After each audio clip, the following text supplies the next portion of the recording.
right, fellow dipsticks. My name's Andrew. I am an autist, a STEM researcher, psychic shaman, something. And somebody asked me on TikTok earlier how to be psychic. And, watch my channel, do all that stuff. Talk a little bit about autism and synesthesia and, different types of experiences that we have with psychosis and how that triggers for leader genes and spiritual tribal roles, blah, blah, blah. So before we get into it, I need you to stare into the abyss of that, and if that makes you uncomfortable, you can go ahead and scroll. And second, I take tips. I take existence money tips on Venmo and Cash App. So donate if you feel that this is helpful. Anyway, let's get into it. So let's talk about psychic abilities and how we probably got them, why we have them, and how you can weaponize your autism as well to do some pretty cool shit. So when we're talking about what normal people see on a day-to-day basis, and you might not realize this yet, but normal people don't see little dots everywhere. They just see like regular flat colors on things, right? And if you guys have ever heard of HPPD, it's basically the persistence of visual snow and like ocular issues post hallucinogenic use. And I've had that my entire life. I just walk around like I'm on drugs all the time. Turns out a lot of other people do.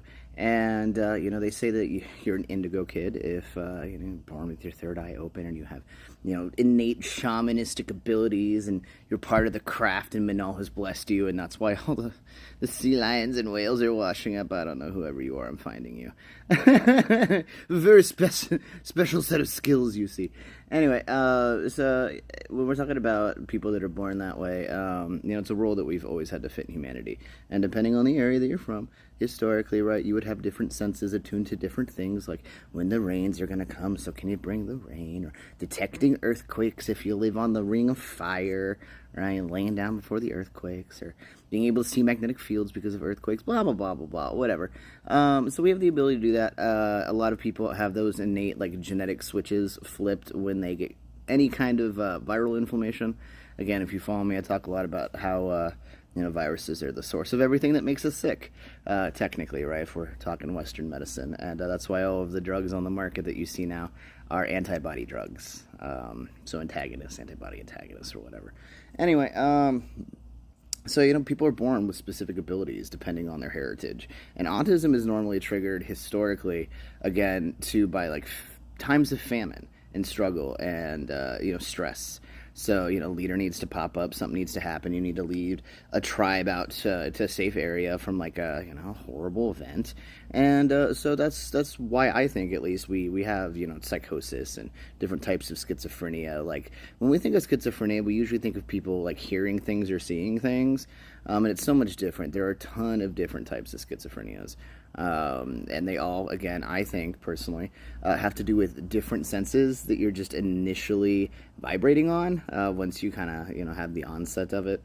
Because once you go in and if you don't know what you're doing and you don't have spiritual leaders around you, if your family is, been broken, disseminated to the wind, and you can no longer find your culture or find your family or your ancestors, you have no idea what the fuck is happening to you. Or like, why am I seeing faces in the walls? Well, there's a reason. And, they talk about the Southern Hemisphere version of schizophrenia where, like, all of the voices are positive, right? It's very ancestral, supporting you. Like, you got this, homie. Like, we're behind you. It's Mulan. And then, you get the Northern phenotype of schizophrenia. It's like, tear your face off. Put your cat in a blender. And a lot of that has to do with our shame-based belief system. I used to think it was because of how brutal the northern tribes were, like if we're thinking ice ages, like, you hold up in a cave and the only thing that's going to pull you out of that cave from that natural disaster or hibernation is like fear of the unknown, right? So let go and have the call of the void pull you out of the cave. I think it's a little different than that too. I think it a lot is based on the sun and the moon and how that interacts with things in the calendars. Anyway, so some people are just born innately, like vibing where they can feel the touch of certain things. Or like for me, I have everything to visual. So like sound creates color and vibrations commit color. Like at any time I'm being touched, anything crosses usually into my visual stuff. So, if we want to get super woo-woo, everybody's born that has, a specific thing assigned to them, and it's tied to an element, right? So you have like earth, fire, water, air, whatever technical belief system calls to you. But, a lot of it is repeated across different cultures. Like you think of the Chinese zodiac, and then you think of like the the pagan, like old European ideas of magic as it kind of grew into Christianity and into like Christian mysticism and stuff. There's always been an association with people born at the time of the year that they're born, when the moon is where it is, where the sun is where it is, and like how that ties them to the earth. From a whatever you want to call it. Like for me, it's like harnessing energy or whatever.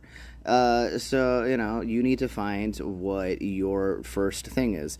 And for me, like if I could recommend anything, I always recommend meditation. But meditation is hard and it's boring, and not a lot of people like to do it. So I'm going to teach you an easy hack, and this is going to be step one, lesson one, of how to be psychic. Is I want you to go to bed tonight, and I want you to think of images in your head.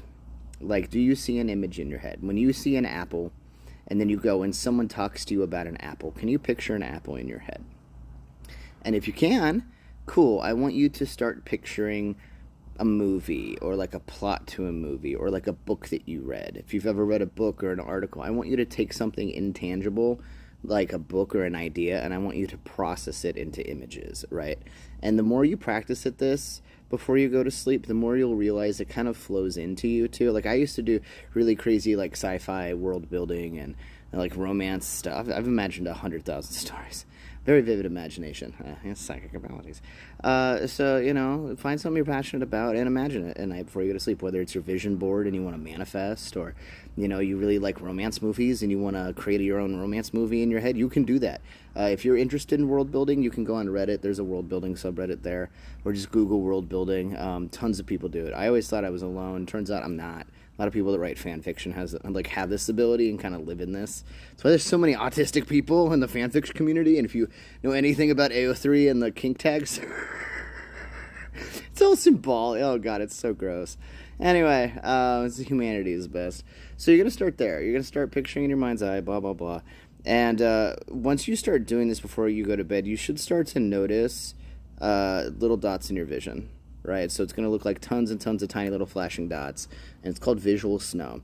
And if you do it the hard way, and you don't do it through, this is not legal advice, any kind of specific substances that might do that, like cannabis or hallucinogenic, you'll start to see it, right? And that's how you develop the beginning of synesthesia, which is essentially clairvoyance from the mind's eye for your third eye being open onto the physical plane. So that is step one. I want you to go imagine a couple images, a story, whatever you're passionate about. Manifest your vision, like your house. Like somebody very close to me told me about a therapy technique when I wanted to ground myself and feel stable. And that was imagining my dream house, but each room had its own symbolic meaning to it, right? So, like, this is my safety room, and this is what would be in my safety room. And if I have my living room where it's comfort and, like, relaxing, what would it look like?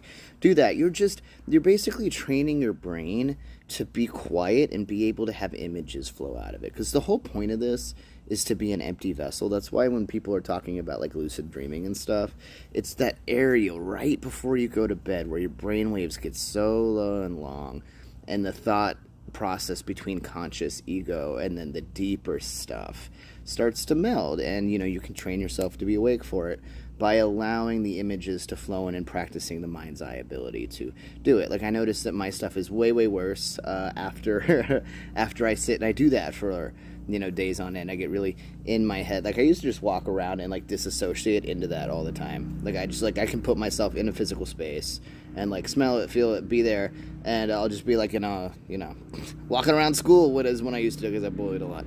Anyway, so that's how to do it. That's step one. Once you get to the dots, we'll talk about visual snow and how to bring that up to the fun magnetic field level. It starts behind your eyes, and that's where you start to get migraines too. So if you guys have like intense tracers and really intense visual snow and you're starting to get migraines, people with seizures, like there's a reason convulsions have been historically associated with trance states and stuff, because you have to have different electrical misfiring to access, the different brainwave patterns in different parts of your brain that sense different parts of the world and translate memories and sensory information in different ways from different places. So yeah, that's step one, is go imagine, go world build, go manifest before you go to sleep. And I will see you for step two. Hit me back with feedback.